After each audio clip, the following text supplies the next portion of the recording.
કરીએ. પ્રભુજી, અમે ફરીથી તમારી સમક્ષતામાં જેવા છીએ તેવા આવ્યા છીએ, ત્યારે પ્રભુ અમારો ને અમારા સર્વસ્વનો તમે અંગીકાર અને સ્વીકાર કરો. તમારા વચનોનું અધ્યયન અને મનન કરવાનું માટે તમે અમને કૃપા આપો, અને જે વચન આજે અમારી પાસે આવે એને આધીન થવાના માટે એ આધીનતાવાળું હૃદય તમે અમને આપો. એ જ અમે પ્રાર્થના કરીએ છીએ ઈસુ પ્રભુના નામમાં. આમેન. જેમ તમે જાણો છો પ્રમાણે આજે જ્યારે સ્તુતિનો રવિવાર આપણે ઉજવી રહ્યા છીએ અને ઈશ્વરે કરેલા ઉપકારોને આપણે યાદ કરીને ઈશ્વરનો આભાર આપણે જ્યારે માની રહ્યા છીએ, ત્યારે આ યુગના જીવનમાંથી થોડી બાબતો આપણે મનન કરવા માંગીએ છીએ. અહીંયા પહેલો અધ્યાય ને તેની 10મી કલમમાં ત્યાં લખવામાં આવ્યું છે, શું તું તેનું તથા તેના ઘરનું તથા તેના સર્વસ્વનું ચોગરદમ રક્ષણ કરતો નથી અને તેની કામ ધંધામાં આશીર્વાદ દીધો નથી, જેથી દેશમાં તેની સંપત્તિ વધી ગઈ છે. ત્યારે શેતાને યહોવાને ઉત્તર આપ્યો કે શું અય્યુબ કારણ વગર ઈશ્વરની ભક્તિ કરે છે? શું અય્યુબ કારણ વગર ઈશ્વરની ભક્તિ કરે છે? આમ તો શેતાનને આપણે જૂઠો અને જૂઠાનો બાપ કહીએ છીએ, અને એ જૂઠાનો બાપ છે, એમાં કઈ શંકા નથી. પણ અહીંયા આગળ એ બહુ એક સાચી બાબત કહી રહ્યો છે. જ્યારે ઈશ્વરે પૂછ્યું અય્યુબ વિશે કે ભાઈ તો મારા સેવક અય્યુબને જો, એના જેવો ન્યાયી, પ્રમાણિક અને ઈશ્વર ભક્ત અને ભૂંડાઈથી દૂર રહેનાર એવો કોઈ બીજો વ્યક્તિ નથી. ત્યારે શેતાન એ પ્રમાણે કહે છે, એમાં શું નવાઈ છે? એ ઈશ્વર ભક્ત છે, એ ન્યાયી છે, એ પ્રમાણિક છે, એ તારી ભક્તિ કરે છે, તારું ભજન કરે છે, તારી આરાધના કરે છે, કારણ કે તેનો આટલો બધો આશીર્વાદ આપ્યો છે. એને અય્યુબને 10 બાળકો હતા. એ સમયનો સૌથી ધનાઢ્ય વ્યક્તિ એ અય્યુબ હતો. એની પાસે તમામ બાબતો હતી, અને એટલે કે છે કે આ અય્યુબની પાસે બધું જ છે, બધા જ આશીર્વાદો છે. અને એટલે કે એ તમારું ભજન કરે, તમારી સ્તુતિ કરે, તમારો આભાર માને, એમાં શું નવાઈ છે? શું અય્યુબ કારણ વગર ઈશ્વરની ભક્તિ કરે છે? એટલે શેતાન એમ કહે કે એની પાસે રીઝન છે, એની પાસે કારણ છે તમારું ભજન કરવા માટે, અને માટે એ તમારું ભજન કરે છે. અને એ હકીકત કે જ્યારે અય્યુબની પાસે એ ઈશ્વરનું ભજન કરવાના માટે રીઝન હતું, કારણ હતું, કારણ કે ઈશ્વરે એને બહુ આશીર્વાદ આપ્યો. 10 બાળકો એના હતા. એ સમયનો સૌથી ધનાઢ્ય વ્યક્તિ હતો. એ સમયની તમામ સંપત્તિ, તમામ દોલત બધું જ એની પાસે હતું. એને કશી વાનાની, કશી બાબતની એને ખોટ નથી. પણ એ સમયે ઈશ્વરે એના જીવનમાં એને જે આશીર્વાદ આપ્યો હતો, એ આશીર્વાદને એ ભૂલી ગયો નથી. એ આશીર્વાદોને એ યાદ કરીને એ ઈશ્વરનું ભજન કરવાનું, ઈશ્વરની સ્તુતિ કરવાનું, ઈશ્વરની આરાધના કરવાનું એ ભૂલી ગયો નથી. એની પાસે ઈશ્વરનું ભજન કરવાના માટે રીઝન હતું, કારણ હતું, માટે એ ઈશ્વરનું શું કરતો હતો? ભજન કરતો હતો, એની સ્તુતિ કરતો હતો, એની આરાધના. અય્યુબની પાસે ઈશ્વરનું ભજન કરવાના માટે જે રીઝન હતું, જે કારણ હતું, એના કરતા આપણી પાસે ઈશ્વરનું ભજન કરવાના માટે, એની ભક્તિ કરવાના માટે, એની આરાધના કરવાના માટે, એનો આભાર માનવાના માટે, એના કરતા પણ વિશેષ આપણી પાસે કારણ અને રીઝન્સ છે. અય્યુબને તો ફક્ત દૈહિક આશીર્વાદો હતા. ઈશ્વરે તો આપણને દૈહિક અને આત્મિક આશીર્વાદો આપ્યા છે. પાપોની માફી આપણને આપી છે, અનંતકાલિક જીવન આપ્યું છે. પાછલા સમયમાં મેં કહ્યું કે એના દીકરા દીકરીઓ બનવાનો વિશેષ અધિકાર. They are the citizens of heaven. સ્વર્ગના આપણને નાગરિક બનાવ્યા છે. આપણે સહી ઓકાત કે આપણે એ સ્વર્ગ રાજ્યના આપણે નાગરિક બની શકીએ. એ અધિકાર ઈશ્વર આપ્યો છે અને એના વારસ બનવાનો આપણને અધિકાર આપ્યો છે. એ નો કાઉન્ટ યોર બ્લેસિંગ, એ આશીર્વાદોને ગણો કે ઈશ્વરે આપણને કેટલા બધા આશીર્વાદો આપ્યા છે. પણ એ આશીર્વાદોને યાદ કરીને શું આપણે એનું ભજન કરીએ છીએ, એની સ્તુતિ કરીએ છીએ, એની આરાધના કરીએ છીએ. એની આરાધના કરવાના માટે આપણે અઠવાડિયાના એક દિવસે એની હજુરીમાં જઈએ છીએ અને એને થેન્ક યુ કહીએ છીએ. ઈશ્વર આપણી પાસેથી બીજી કશી અપેક્ષા રાખતા નથી. ઈશ્વરને આપણું બીજું કશું જોઈતું નથી. ઈશ્વર ખાલી એટલું જ ચાહે છે, હે મારા આત્મા યહોવાને સ્તુત્યમાન અને તેના સર્વ ઉપકારો તું ભૂલી ન જા. ફક્ત યાદ રાખો અને એને થેન્ક યુ કહો, એનો આભાર માનો, એને સ્તુતિ કરો. એના ભવનમાં એ હજુરીમાં આવીને એનો આભાર માનો. એ જ ઈશ્વર આપણી પાસેથી અપેક્ષા રાખે છે ને એમાં પણ આપણે શું કરીએ છીએ? નિષ્ફળ છીએ. એ સ્તુતિ કરો. અઠવાડિયાના એક દિવસે પણ ઈશ્વરનું ભજન કરવાના માટે જવાના માટે પણ આપણે બહાના શોધવા પડે છે. આજે તો -ડિગ્રી ટેમ્પરેચર છે, ઠંડી બહુ છે, કેમનું જવાય? આજે તો કંઈક બીજું ચાલી રહ્યું છે, કંઈક ફંક્શનમાં જવાનું છે, આ છે પેલું છે, બહાના હોય છે. આજે આમ તો નવા વર્ષે તો આખું ચર્ચ બની ગયું હતું. આજે આખું ચર્ચ ખાલી ક્યાં જતા રહ્યા બધા? એ રવિવારિયા જ તહેવારિયા જ ખ્રિસ્તીઓ બધા. આપણે ઈશ્વરનો આભાર, આપણી પાસે રીઝન છે ઈશ્વરનો આભાર માનવાનો માટે, અને એટલું બી કરવામાં આપણે નિષ્ફળ જઈએ તો એ ખ્રિસ્તી હોવું એ શું કામ? ખ્રિસ્તી કહેવાવું એ શું જ કામ? આજે સવારે મારો ત્યાં હોલી ટ્રિનિટી ચર્ચમાં મારો સન્માન હતો અને માગીઓ વિશે સન્માન મારો હતો. આ માગીઓ એ કોઈ ઓર્ડિનરી વ્યક્તિઓ નહોતા. એ લોકો જે પાર્થિયન જે સામ્રાજ્ય ખરું, એ પાર્થિયન સામ્રાજ્યના સૌથી ટોપ લેવલના એ લોકો લીડર્સ હતા. એ પ્રિસ્ટ હતા, યાજકો હતા, અને એમનું કામ હતું એ રાજાઓની નિમણૂક કરવાની.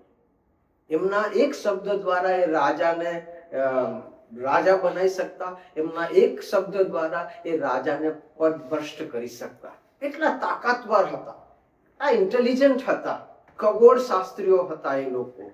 અને બહુ જ એમનો માન હતું, બહુ જ એમનો મોભો હતો, એમની બહુ જ જેને કહેવાય કે રિસ્પેક્ટ એ પાર્થિયન સામ્રાજ્યની અંદર એમની હતી. આવા આ માગીઓ હતા.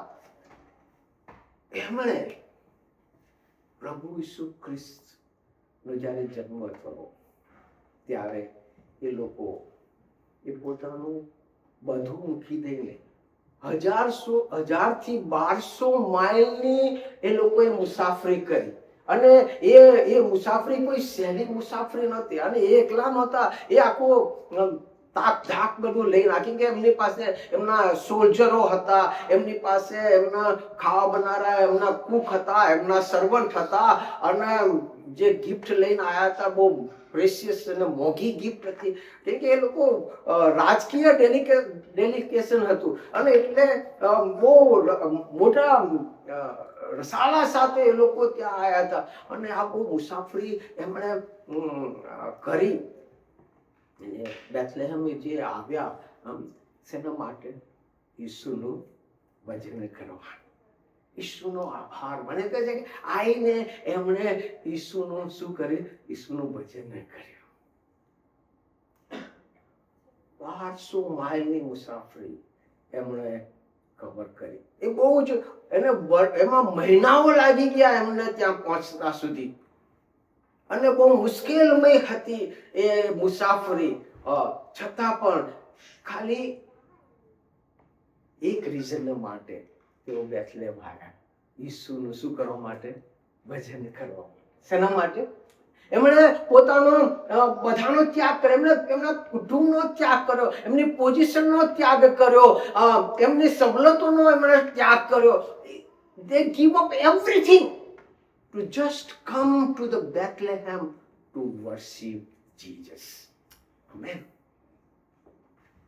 ઈશ્વરનું ભજન કરવાના માટે બધું ત્યાગ કરીને, આપણે કેટલું ત્યાગ કરીને ઈશ્વરનું ભજન કરવાના માટે? સાહેબ, હું તો 2 કલાક દૂર રહું છું, ત્યાંથી ટ્રાવેલ કરીને આવું, 2 બસો પકડી, 2 ગાડી પકડી, બહુ મુશ્કેલ થઈ જાય. આ બિચારો આ 1500 માઇલની ટ્રાવેલ કરીને ઈશ્વરનું ભજન કરવા માટે આવ્યા ને આપણે કલાકનું ટ્રાવેલ કરીને આવું, તકલીફ થઈ જાય છે.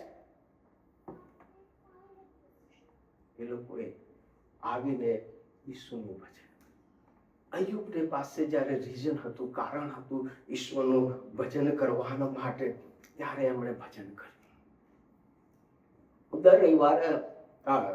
દર શુક્રવારે હાંસલો હાઈસ્કૂલ પર અમે ઇવેન્જલિઝમ કરીએ છીએ, અને અમારી આસપાસ જે અમારી સામેની જે દુકાનો છે એ મોટા ભાગના મુસ્લિમ લોકોની દુકાનો છે. શુક્રવારે એમનો નમાઝનો ટાઈમ થાય, બધા પોતાની શટરો પાડીને મસ્જિદની અંદર નમાઝ પઢવા જાય છે. નમાઝનો ટાઈમ છે, ભલે ધંધો થાય ના થાય કઈ વાંધો નહીં, નમાઝ પહેલા પછી ધંધો. અને હું ત્યાં પેલી મસ્જિદની પાસે ત્યાં રહેતો તો, તમે 1 થી 3 વાગ્યા સુધી તમને ટ્રાફિક જામ થઈ જાય બાજુ. કેટલા સિરિયસ છે આ લોકો પોતાના ઈશ્વરનું ભજન કરવાને જવાના માટે. How much serious we are to worship our God, કે જે ઈશ્વરે આપણા માટે કરવા માટે એવું કશું બાકી મૂક્યું નથી કે જે આપણે કરવું જોઈએ. આ માધ્યોની પાસે એક ડિટર્મિનેશન હતું, એક ભાવના હતી કે ગમે તે થઈ જાય અમારે ત્યાં બેથલેહેમ જવું છે અને આ ઈશ્વરનું પગે પડીને અમારે ભજન કરવું છે. એક નિર્ણય, એક ડિટર્મિનેશન હોવું જોઈએ. ગમે તે થઈ જાય, ગમે તે પરિસ્થિતિ થઈ જાય, ભલે ગમે તે થાય, જે પ્રમાણે મેં સાક્ષીમાં કીધું કે કમિટમેન્ટ એક આપી, ગમે તે થઈ જશે પણ એ સવારે ઉઠીને પ્રાર્થના કરવી છે, એટલે કરવી છે, ઈશ્વરની સાથે સંગત કરવી છે, એ કરવી છે. એ જ્યાં સુધી નહીં આવે વાલા, કે ગમે તે થઈ જાય, ગમે તે ભોગ આપવો પડે, ગમે તે ત્યાગ કરવો પડે, ગમે તે જતું કરવું પડે, પણ રવિવાર એટલે આપણે તો બચપણથી શીખતા આવ્યા છે. આપણે ત્યાં તો મારી છોકરાઓને મોકલે, રવિવારે ચર્ચમાં જવાનું શીખ્યું તો કે નહીં શીખ્યું? શીખ્યું છે ને બધાને, પણ અહીંયા શું થઈ જાય છે? We are busy. એટલા માટે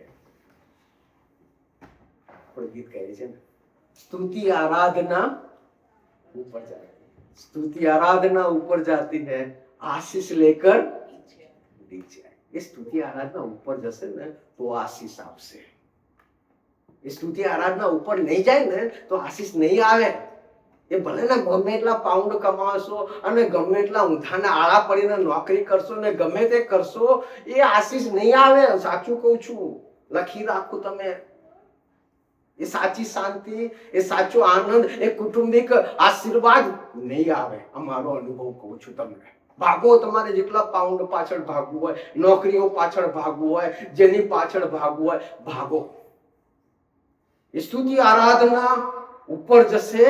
ઈશ્વરને પ્રથમ સ્થાન આપશો તો ઈશ્વર તમને સ્થાન આપશે. આશીર્વાદની પાછળ ના જાઓ.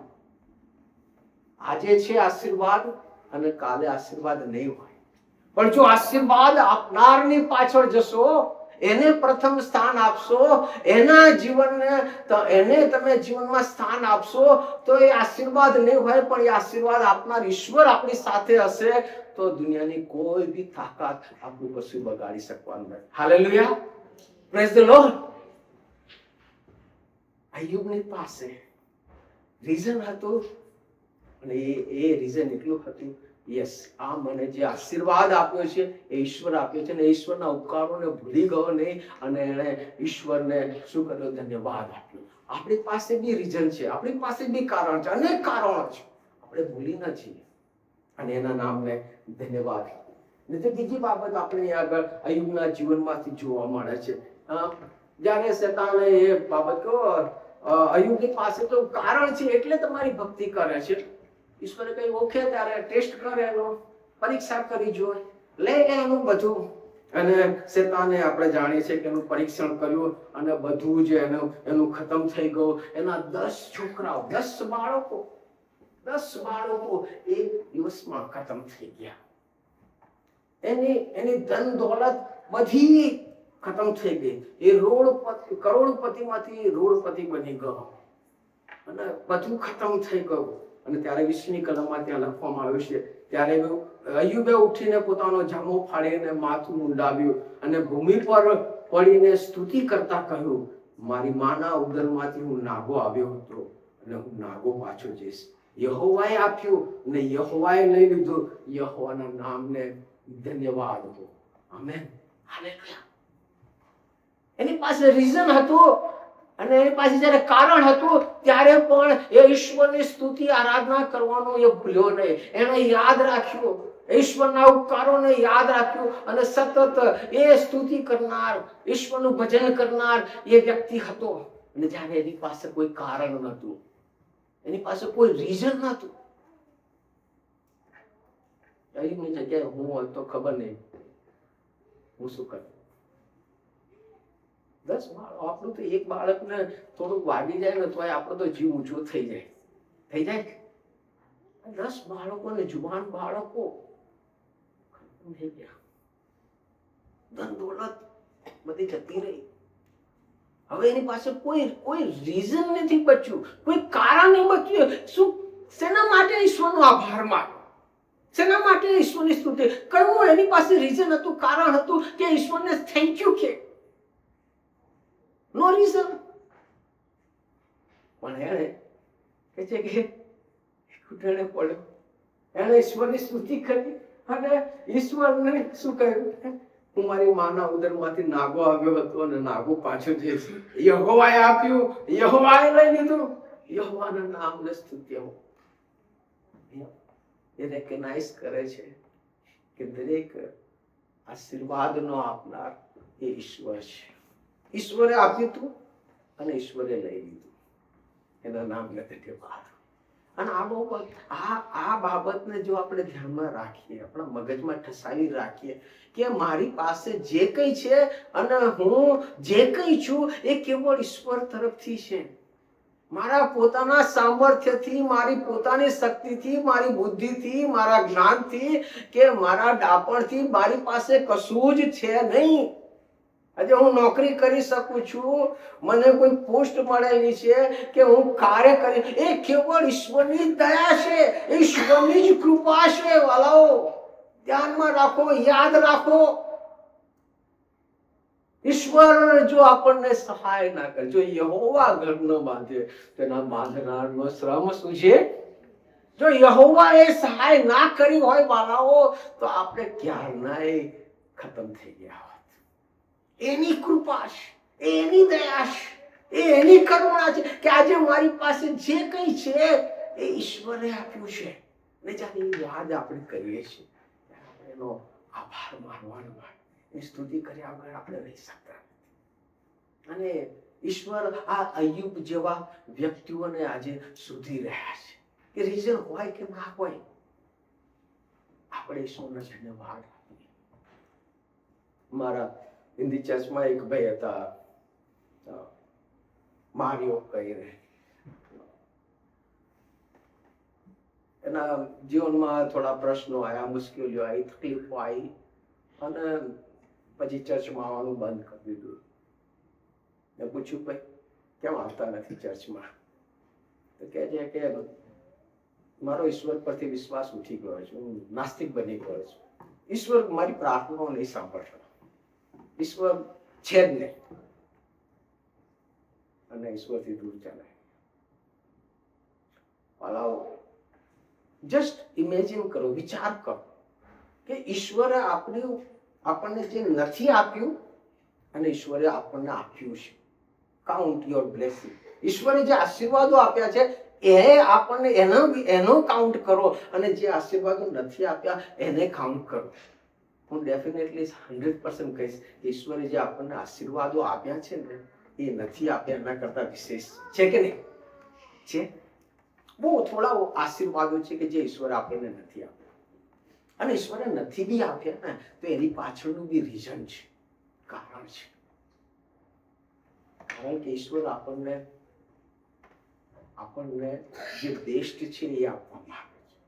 હું જાણું અમારી એલિયાના છે એ બધું માંગણી કરે છે. જ્યારે અમે શોપિંગમાં જઈએ મારે આ લેવું છે, પેલું લેવું છે, એને બધું નથી આપી દેતા, પણ એને અમે જાણે છે કે કયું હેન્ડલ કરી શકે છે એને એની ઉંમર પ્રમાણે આપણે એને આપીએ છીએ.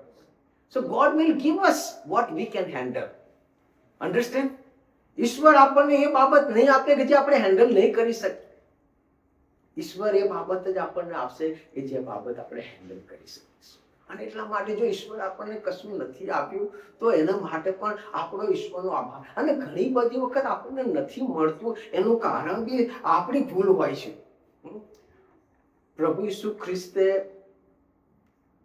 ખ્રિસ્તને પિતરે પાણી પર ચાલતા જોયા અને બહુ એક્સાઇટેડ થઈ ગયો. પ્રભુ મને બી તમે કહો કે હું બી પાણી પર ચાલવા લાગુ. તમે કે આવી જા. પ્રભુની ઈચ્છા શું હતી? એ પાણી પર ચાલે એ એની ઈચ્છા હતી કે એ ડૂબી જાય એ ઈચ્છા હતી? પ્રભુ ઈસુ શું ઈચ્છા હતી? પાણી પર ચાલે. પ્રભુ ઈસુની ઈચ્છા પાણી પર ચાલે એ ઈચ્છા હતી ને એટલે કે તું આ પાણી પર ચાલી. અને ચાલ્યો બી ખરો, પણ જ્યારે એને બીજું બધું આજુબાજુ તો ગભરાઈ ગયો, એનો વિશ્વાસ ડગી ગયો અને ડૂબવા લાગ્યો. હવે ડૂબવા લાગ્યો એનું કારણ શું હતું? પ્રભુ ઈસુ ખ્રિસ્ત હતો કે પિતર હતો? પિતર. એના લીધે ડૂબ્યો, નહીં પ્રભુ ઈસુ ખ્રિસ્તના લીધે. ઘણી બધી વખતે આપણે ઘણું નુકસાન આપણે કરવું પડે છે કે આપણે થોડુંક એ કરવું પડે છે. એનું કારણ આપણે ખોટા ડિસિઝન લઈએ છીએ, આપણે ખોટા નિર્ણયો લઈએ છીએ, ખોટા પગલાઓ આપણે ભરીએ છીએ અને એનો પછી કોન્સિક્વન્સ આપણે ભોગવવું પડે છે. અને પછી આપણે બ્લેમ પ્રભુને કરીએ. પછી આ પિતર પ્રભુને કે પ્રભુ તારા લીધે હું ડૂબી ગયો. એ તો ખોટું જ છે. મારે ભૂલને કારણે મારે ભોગવવું પડે અને હું બ્લેમ પછી ઈશ્વરને કરું તો એ ક્યાંનું વ્યાજબી છે? ઈશ્વર કહે છે કે ભૂંડાઈથી કદી આપણું પરીક્ષણ કરતું નથી. એ આપણો ગ્રેસિયસ ફાધર છે, કૃપાળુ ઈશ્વર છે ને આપણને આપણા માંગ્યાને કલ્પ્યા કરતા પણ આપવા માંગે છે કે taste and see that God is good. ઈશ્વર હંમેશા આપવા માંગે છે. પણ આપણો પ્રશ્ન એ છે કે જ્યારે અય્યુબની પાસે જ્યારે રીઝન હતું ત્યારે ઈશ્વરે એણે ભજન કર્યું. જ્યારે એની પાસે કોઈ રીઝન નહોતું તો પણ એણે ઈશ્વરનું ભજન કર્યું. અને એટલા જ માટે આપણે એન્ડમાં આપણે જોઈએ છે કે ઈશ્વરે એને કેટલો આશીર્વાદ આપ્યો? ડબલ આશીર્વાદ આપ્યો. કેટલો આપ્યો? જે હતું એનાથી ડબલ ગણું ઈશ્વરે એને આપ્યું. કારણ કે ઈશ્વર એ આવા ઈશ્વરની સ્તુતિ કરનારા, આરાધના કરનારા લોકોને શોધી રહ્યા છે. ઈશ્વર આપણને આપણા માગ્યાને આપણા કલ્પ્યા કરતા પણ વિશેષ આપવા માંગે છે. પણ એ આપણો ટેસ્ટ કરે છે કે શું આપણે આ યુગ જેવા છીએ કે જ્યારે આપણી પાસે બધું છે ત્યારે આપણે ઈશ્વરનો આભાર માનીએ છીએ, અને જ્યારે આપણી પાસે કશું બી નથી ત્યારે ઈશ્વરના નામને આપણે ધન્યવાદ કહીએ છીએ, ઈશ્વરની સ્તુતિ કરીએ. અને જો આપણે આ રીતે મેં કીધું કે સ્તુતિ આરાધના ઉપર જાતી હે, અને જો એ ઉપર જાય છે તો એ આશીષ લઈને નીચે આવે છે ને. એટલે આજે હું આ વર્ષમાં હું ચેલેન્જ હું આપવા માંગુ છું આ સર્કલને કે આપણે આ યુગના જવાન બનીએ. આપણી પાસે કાર્ય છે ઈશ્વરનો આભાર માનવો. પણ આપણે આવીએ કોઈ પણ, હું એમ નથી કહેતા કે અહીંયા તમારે આવું, કોઈ પણ તમે જગ્યાએ જાઓ પણ રવિવારે ઈશ્વરનું ભજન કરવાના માટે જાઓ અને એનો આભાર માનો, એને થેન્ક યુ ફોર. એ સિવાય ઈશ્વર આપણી પાસેથી કશી અપેક્ષા રાખે. અને જેટલી આપણે એની વધારે આરાધના કરીશું, જેટલી આપણે વધારે એની સ્તુતિ કરીશું, એટલું વધારે ઈશ્વર આપણને આશીર્વાદ આપશે. અને એટલા આ વર્ષમાં આપણે નિર્ણય કરીએ પ્રભુ ગમે તે બને ત્યાં સુધી હું પ્રયત્ન એ કરીશ કે પ્રભુ હું તારા મંદિરમાં જઈને હું તારો આભાર માનું, તારા નામને ધન્યવાદ. આમેન. આવો આપણે પ્રાર્થના. પ્રભુજી આભાર માનીએ છીએ આજનો આ દિવસ અમારા જીવનમાં તમે અમને આપ્યો છે અને તમારા સર્વ ઉપકારોને યાદ કરીને તમારા નામને ધન્યવાદ આપવા માટે તમે અમને સહાયને મદદ કરી છે, તેના માટે પણ આભાર માનું છું. પ્રભુ અમે ઘણી બધી વખત અમે તમારી સ્તુતિ આરાધના કરવામાં અમે નિષ્ફળ જઈએ છીએ, અમે માફી માંગીએ છીએ. પ્રભુ અમને અયુબ જેવા બનાવો કે જ્યારે પ્રભુ અમારી પાસે તમારી સ્તુતિ આરાધના કરવાના માટે રીઝન હોય ત્યારે પણ અમે તમારી સ્તુતિ આરાધના કરીએ, અને જ્યારે કોઈ પણ રીઝન ના હોય ત્યારે પણ અમે તમારી સ્તુતિ આરાધના કરીએ. અને એ પ્રભુ એવા આરાધના કરનારા અમે બની શકીએ, એ જ અમારી પ્રાર્થના ને વિનંતી છે. તમારા જ હાથોમાં સોંપાતા ઈસુ પ્રભુના નામમાં માંગીએ છીએ.